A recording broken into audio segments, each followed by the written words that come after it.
Hello views, welcome to my channel Nandini stories. మళ్ళీ కొత్త కథతో మీ ముందుకి వచ్చేసా. ఒకరోజు పద్మపదచారీలు అడవిలో తపస్సు చేస్తున్నారు. అక్కడికి ఒక వేటగాడు వచ్చి, పంతులు గారు ఇక్కడ కూర్చొని ఎవరి కోసం ఎదురు చూస్తున్నారు అంటాడు. దానికి ఆయన నవ్వి, క్రింద మనిషి పైన సింహం రూపంలో ఉండే నరసింహస్వామి కోసం తపస్సు చేస్తున్నాను నాయనా అంటారు. వెంటనే ఆ వేటగాడు, అయ్యో దానికోసం తపస్సు చేయడం ఎందుకు? ఆ జంతువు ఈ అడవిలోనే ఉంది. నేను రేపు సాయంత్రంలోపు పట్టుకొచ్చి మీ ముందు నిలబెడతాను. ఒకవేళ తేలేకపోతే నా ప్రాణాలు వదిలేస్తాను అని ప్రతిజ్ఞ చేస్తాడు. ఆ నరుడు, క్రింద నరుడు, పైన సింహం, నరసింహం నరసింహం అంటూ బ్రతకడం మొదలుపెట్టాడు.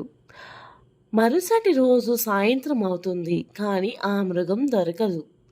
సమయం మించిపోతుంది, ఇచ్చిన మాట నిలబెట్టలేకపోయాను అని ఓ చెట్టు తీగతో ఉరివేసుకొని ప్రాణం తీసుకోవడానికి సిద్ధమై ఆ వేటగాడి మొండి పట్టుదలకు మెచ్చిన నరసింహస్వామి ప్రత్యక్షమయ్యాడు. ఆ వేటగాడు భయపడకుండా, ఓసి దిక్కుమాలిన మృగమా, ఎంతసేపు ఎక్కడ దాక్కున్నావని అని తన దగ్గర ఉన్న తీగతో స్వామిని బంధించి పద్మపదచార్యుల దగ్గరకు తీసుకువెళ్తాడు. పంతులు గారు, మీరు అడిగిన జంతువును తీసుకువచ్చాను అంటాడు. ఆశ్చర్యం ఏమిటంటే, వేటగాడికి కనిపిస్తున్న స్వామి పద్మపదచార్యులకు కనిపించడు. భగవంతుడు లొంగేది మంత్రాలకు కాదు, స్వచ్ఛమైన భక్తికి అని నిదర్శనంగా చెప్పే కథే ఈ కథ.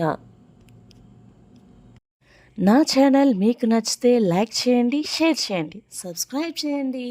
మళ్ళీ కొత్త కథతో కలుద్దాం. Until then bye.